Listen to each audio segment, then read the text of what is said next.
I know you've been meeting with your Expenditure Review Committee. What more detail can you give us about enhanced assistance for business and workers in New South Wales?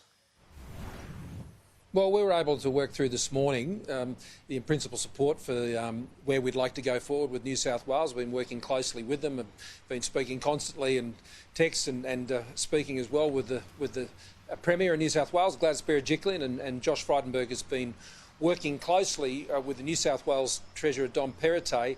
The Treasuries of New South Wales and the Commonwealth have also been working together. We're expecting some final proposals to come up later this evening, and then of course the Premier and I and the Treasurers will meet again.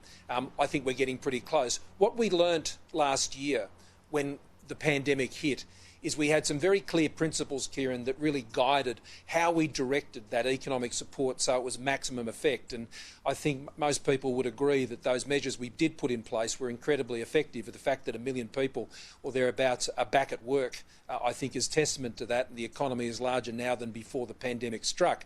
One of the most effective measures, in addition to the income support, was the cash flow boost that was put in place. Now, in New South Wales alone, that injected more than $10 billion directly from the Commonwealth Government to support New South Wales businesses. And there was much more that went, of course, some $30 billion or thereabouts around the rest of the country. That was a very effective measure because it gave business a lot of confidence, and it went together with the income support. Now, you know already that we have income support for this lockdown. It was the same income support that was provided in the most recent Victorian lockdown, which only was required for that 1 week.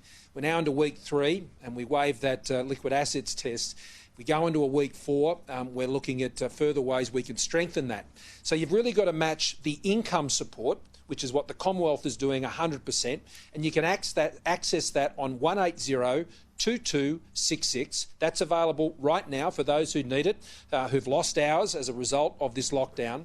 And then you've got to add to that the business cash flow support, which gives the business the ability to push through the weeks ahead.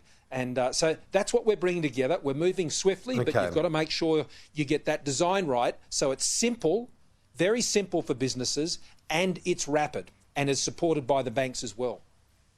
So strengthening that wage support for those that are losing hours at work, but also providing that support for business via the cash flow approach, which we saw last year. So on both fronts, we will see enhanced support. Yeah, and this is what we've been working through since it was last Wednesday, when the Premier contacted me and indicated that this lockdown and the progression of the virus and the outbreak here in New South Wales was really moving into a completely different phase. And so we moved quickly, as you know, to put those 300,000 extra doses, 150,000 extra Pfizer doses immediately, and that's been provided to the New South Wales Government to support their vaccination, particularly in southwestern Sydney and the many critical populations that they need to vaccinate.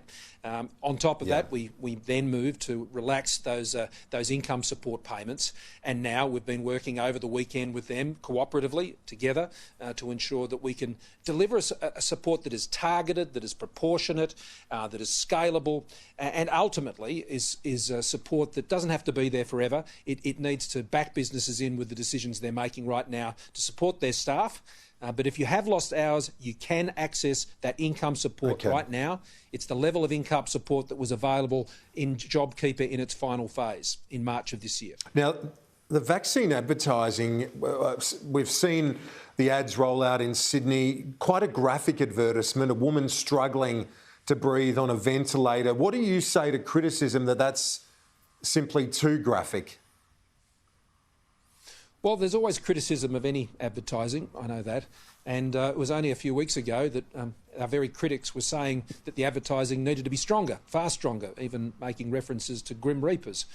So, look, there'll always be lots of opinions on these things. But what's important is we need people to understand how critical it is that they follow the advice that is here in New South Wales now. We were having major problems with compliance here in New South Wales. I think we've made a big step forward on that over about the last 4 or so days. And we're really seeing those mobility levels now plummeting in New South Wales, which means people are getting the message and staying at home. There's two ways to protect yourself. Of course, to stay at home, and so you're keeping yourself, your family and your community safe. But secondly, of course, where you're eligible for that vaccine, then we encourage people, particularly elderly people, to go and get it because they are the most vulnerable. And as the Premier has said today, she has repeated effectively what I'd said a week or so ago, and that you should talk to your doctor about the AstraZeneca vaccine. It's an informed consent decision, and I would appreciate the support she's given for people going and doing just that.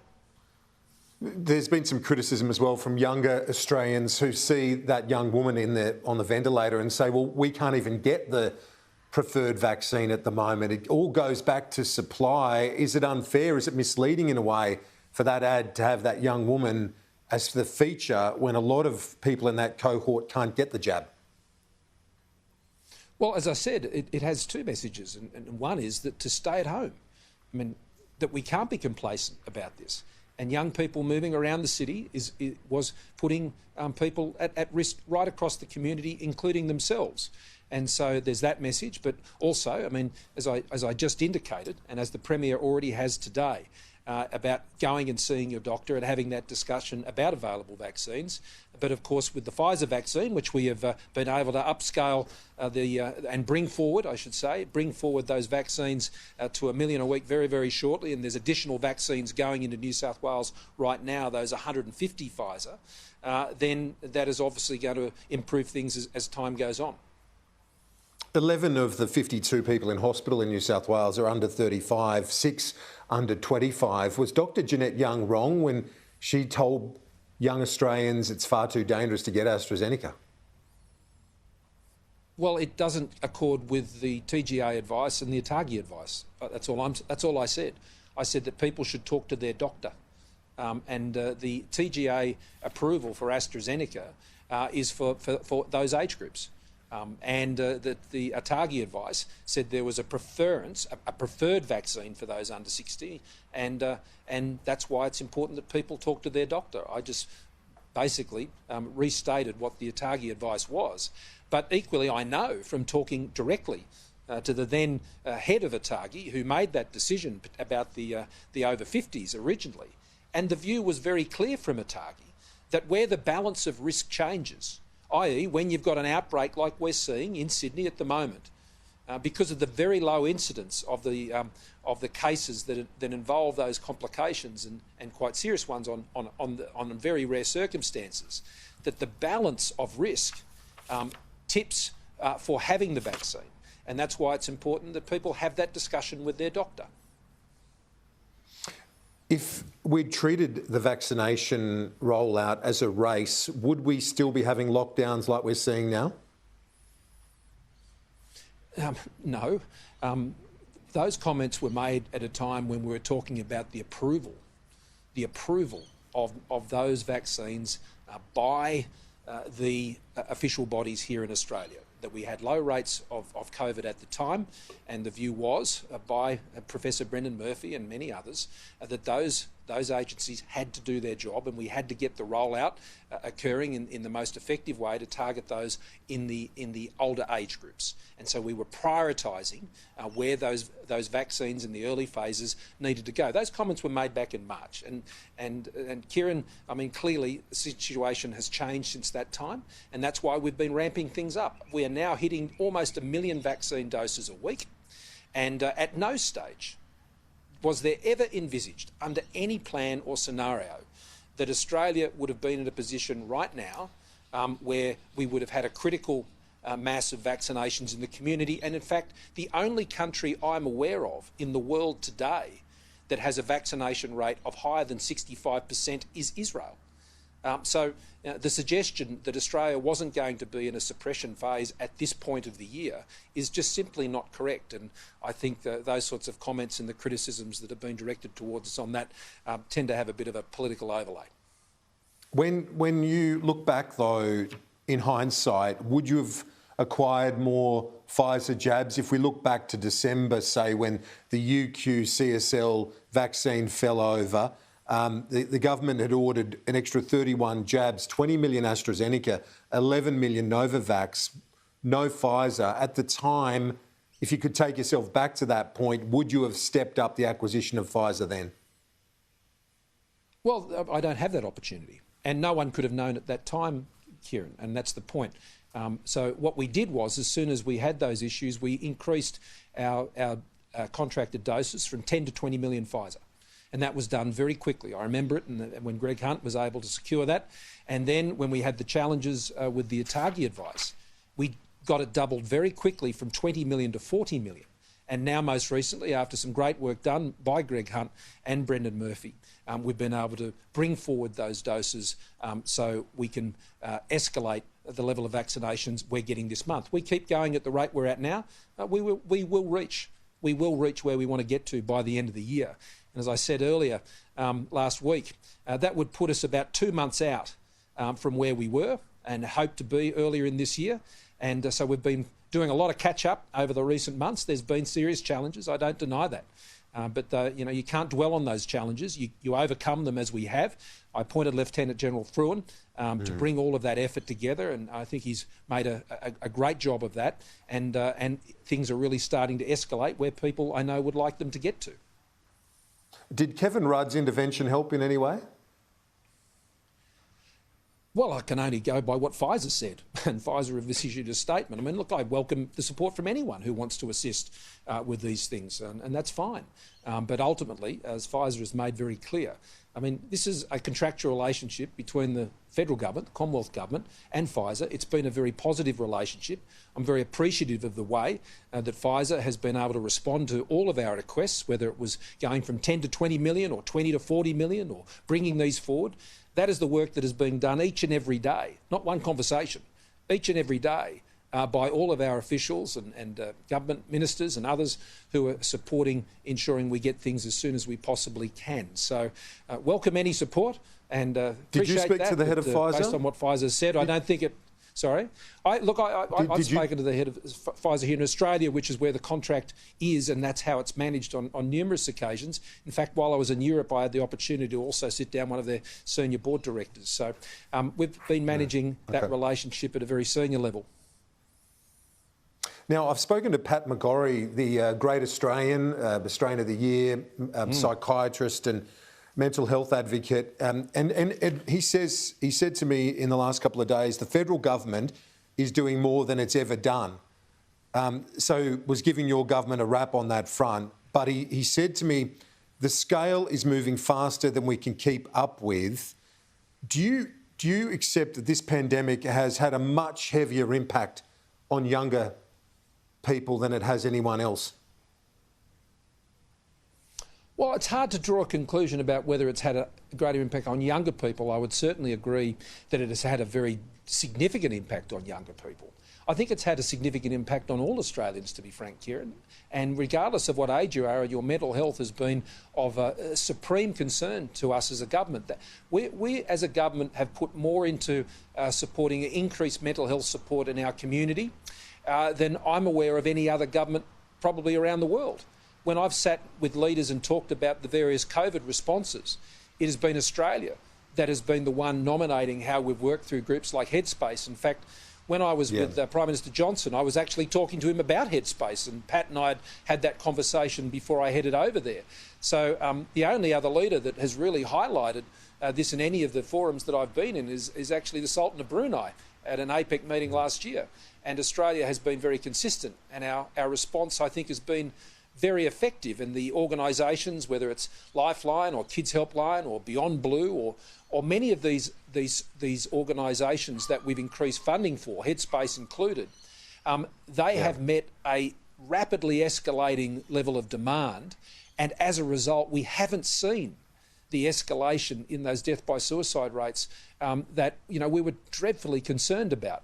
And that's a testimony to the value of those services that we've backed. And Pat has had a huge role in advising me directly, as we've got to know each other pretty well over the years in different portfolios, and I've greatly valued his insights and his advice. Yeah, and absolutely. A wonderful human being, there's no doubt about it. The Medical Journal of Australia says that a survey of young people has a very substantial increase in mental health. That's the journal out today. This is a shadow pandemic, isn't it? There's no doubt about it. I agree. The reason I put it in those terms is because these are such formative years for people growing up, and they're copping lockdown after lockdown. I totally agree, and I particularly feel for those going through year 12 right now as they come into the most important part of the year for them here in Sydney, just as those in Victoria were dealing with that last year. I mean, last year we put additional resources into Melbourne mental health support. And we'll be making similar announcements about that here for Sydney very, very soon. We've been working with the New South Wales government on that as well.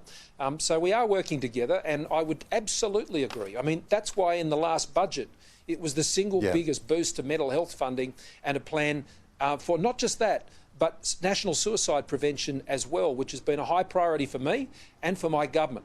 And I think David Coleman and Greg Hunt have been doing a great job pulling that plan together. The Head to Health initiative, which is basically headspace for adults, I mean, that will have the same impact, I think, and be significant going well into the future, providing that mental health support here in Australia. We are world leaders in this. It's thanks to people like Pat McGorry and others that we're able to say that, and governments like ours that is committed to ensuring that those organisations are well supported, as well as state governments doing similarly.